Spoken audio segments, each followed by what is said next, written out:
This is an important discussion and one that you probably would not have heard before. I'm doing some case reports and I'm dissecting what's going on in the pandemic. And I'm going to talk about this paper about a case of encephalitis. And as usual, my perspective is around COVID. If you find that disturbing, this is the wrong place because everything that I do is going to be dissecting the mechanisms and likely presentations of this disease because it's still circulating. It just has changed form. This is why so many people are sick and nobody quite knows what's going on. So, what I'm doing is I'm applying my principle of understanding the details of the pathophysiology to try and make sense of what is going on. And what you will find is that people are just not thinking about COVID as a likely contributor to symptoms. I do it the opposite way around. As soon as nothing makes sense, I automatically think of COVID and start looking to see if someone had a prodrome. Now, this case, as I was looking at it, something blew up in my head, and I thought, oh my goodness, this is important. The implications of this case, I think you're going to hear about maybe 2, 3 years down the line, because I've just thought about it and I'm realizing that as I explore it, it makes perfect sense. So follow along if you want to understand this. So, this is a case of encephalitis. And once we say encephalitis, we mean inflammation of the brain itself.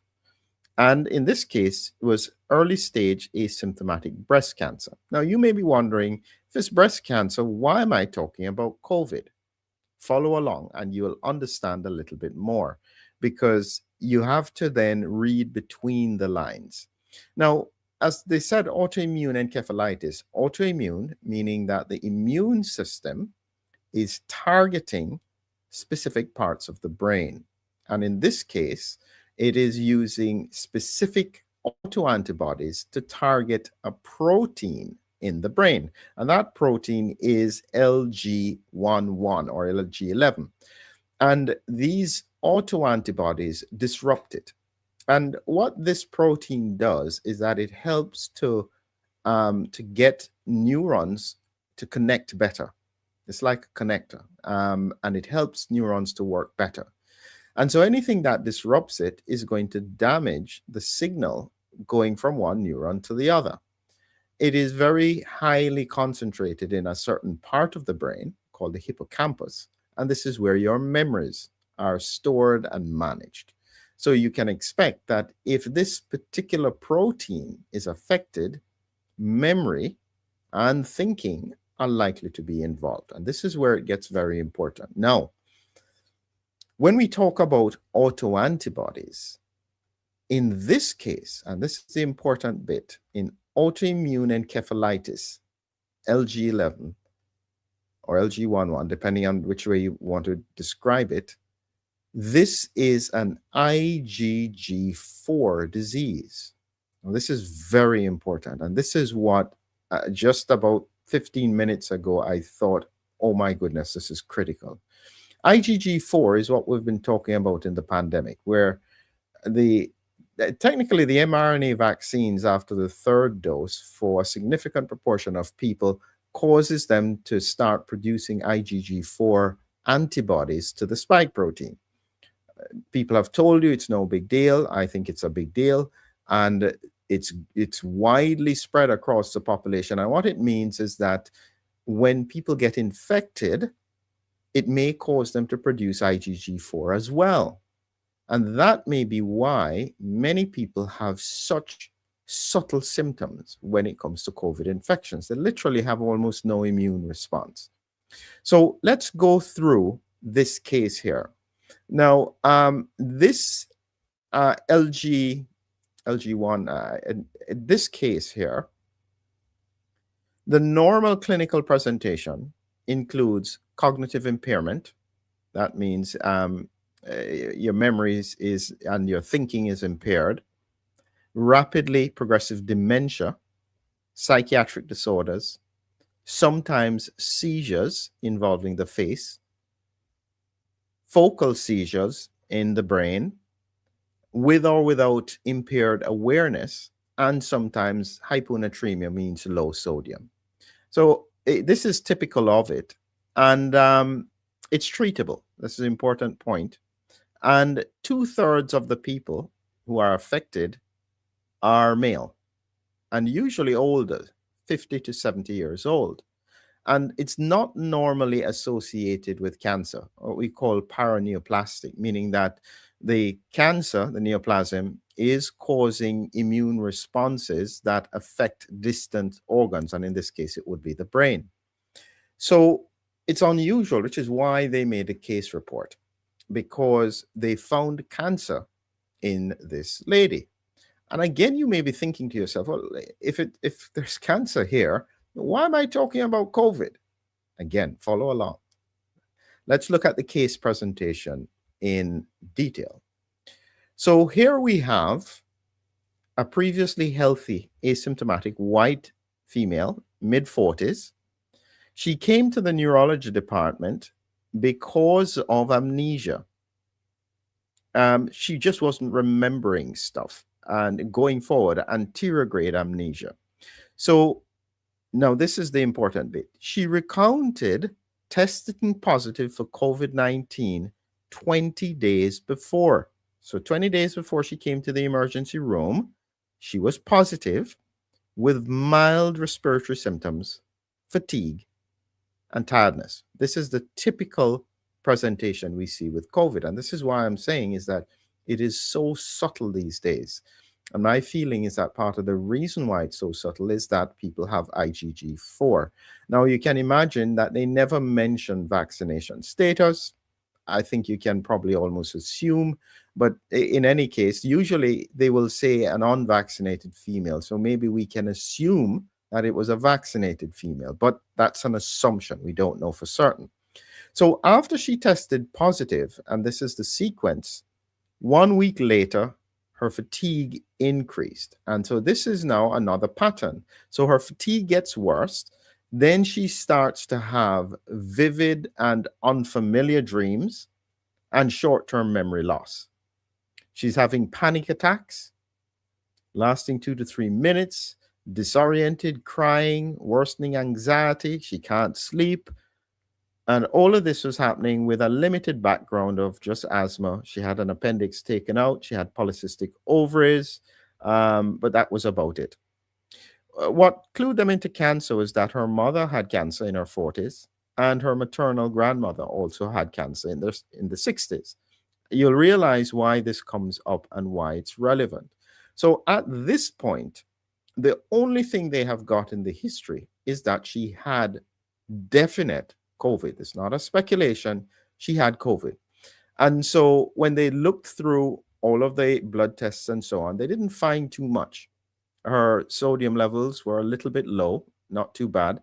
They did an MRI scan of her brain, and it showed that a part of the brain, the hippocampus on the left-hand side, had some changes on the scan, which suggested something was going on, could explain the memory issues. They took a sample of fluid, cerebrospinal fluid. It was clear. The protein and glucose levels were normal.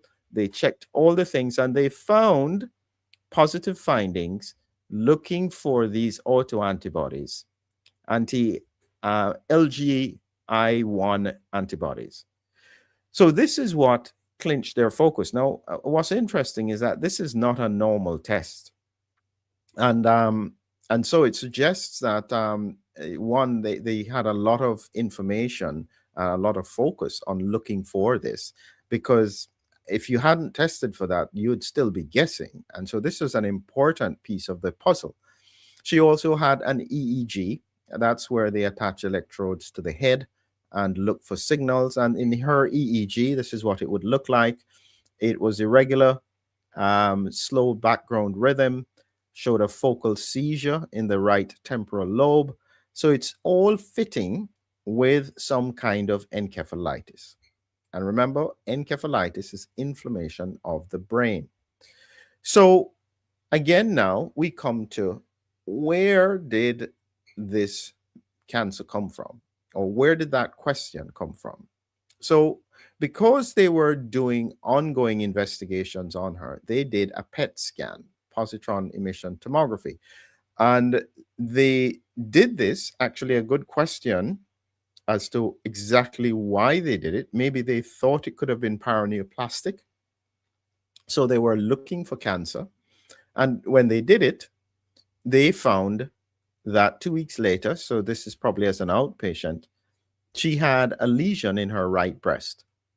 This was then biopsied and it was confirmed as infiltrative breast cancer. Okay. This is now the connection. So this is the reason they did the case report, because what they're thinking is that the cancer is causing paraneoplastic symptoms that cause the encephalitis. Now, remember what I told you, this autoimmune encephalitis is not typical in females, younger females. It's usually older males. Not that it can't happen, but it's not the standard presentation. And you have to remember as well that the breast cancer was an incidental finding. And it shows you that, interestingly, COVID is being treated as a nothing burger, if that makes any sense. So even when you know it's COVID, that COVID is present, it's still not actually relevant. Because when you look at the case in the discussion, to the best of our knowledge, this is the first well-documented case of anti-LGI1 limbic encephalitis associated with early breast stage cancer. So they have linked it to cancer. Now, as I said, I'm seeing patterns that are unbelievable in terms of unusual things going on. So I know COVID is causing unusual things. And what we have here is, let me repeat it, a generally fit and well female in her 40s gets a COVID infection. She's a bit tired, and then she finds, after about a week of minor respiratory symptoms, just going back to it, after a week of minor respiratory symptoms, her fatigue gets a bit worse. Then she starts having unfamiliar dreams. Then she has memory loss. And then she's having disorientation and crying, all within 3 weeks of a COVID infection. But the diagnosis is a paraneoplastic breast cancer encephalitis. That makes no sense to me. And they discuss this. They go back to it. They haven't completely excluded the possibility. So in their discussion, what they say here is, the truth is they recognize that anti-LGI1 autoimmune encephalitis is rarely associated with cancer. Okay? They acknowledge that. Then they point out an additional concern is that the patient had COVID a week before she noticed memory problems. There are several case reports of autoimmune encephalitis associated with COVID, including at least one possible post-infectious anti-LGI1 encephalitis complicating COVID. It has happened before. It may not be as exciting, but I'm telling you, this is a COVID-related diagnosis. It's just that nobody wants to talk about it. Nobody wants to think about it. Everybody wants to move on. I understand that. It doesn't mean that it's not going to do any problems. And here is the bit that I find is extremely important. By the way, this patient responded very well to steroids and immune suppression. She got better. I think she only had minor problems down the line. And so she did quite well with treatment. So it is very treatable, very responsive, these IgG4 related autoimmune encephalitis cases. But here is the important thing. A case report like this gives us an indication of the spectrum of disease. So she was a very significant presentation in a younger patient. But just imagine that she was 75 years old with a few comorbidities, got an infection, and then started having confusion, fatigue, and disorientation. Would there be any thought that this would be an IgG4 encephalitis related to COVID? I suspect not. And so this is where we have a really serious problem. Now, this is the final point, and I need you to grasp this. As I said, this is a spectrum. So the question you have to ask yourself is, if COVID is triggering elevated levels of IgG4 after infection in people who have been vaccine immune primed with mRNA vaccines, and these IgG4 antibodies block the LGI1 protein, but they don't block it completely. What people will then have is mild cognitive issues. If they're younger, they'll find they just can't think, they can't get their brain in order, they're just not able to process in the same way. If they're older, it will look as though they're having mild dementia. It's just progressive, and people will say, well, it's just because they're old and they're getting dementia. What you have to look for, in my view, in order to differentiate it, is one, you have to look for the fact that, one, did they have a COVID infection, or, because nobody's really testing for it, a recent viral presentation where somebody felt unwell, maybe minimal upper respiratory tract symptoms. They usually feel completely fatigued and washed out. And then a week and a half, 2 weeks later, they start to have changes with their cognition. This could be a COVID subacute, subclinical encephalitis. The implications of that are horrendous because COVID is circulating so avidly across the population. Because if we don't know this, we could potentially impact on it with just steroids. But steroids are not to be. But if you are talking about the difference in terms of the outcome, longer term outcome of somebody, it may be worth the risk.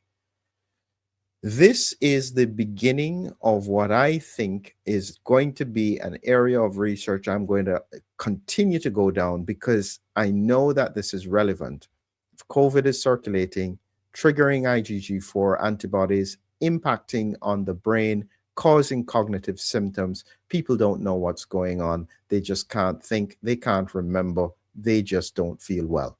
That's the reality. That's what is likely to be coming in front of us.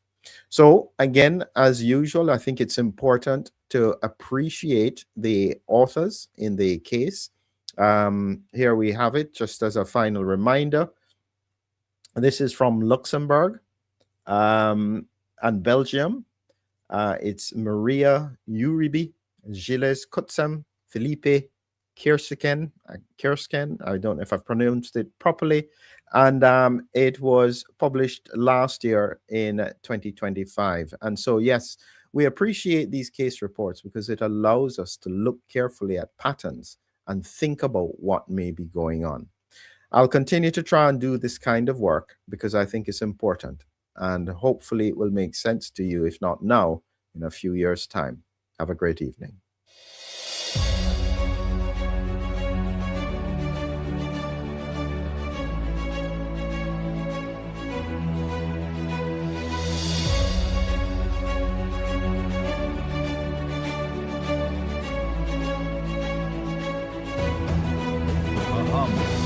A hero, an immune adventure. Humming Heroes, your lyrical guide to the body's defenders.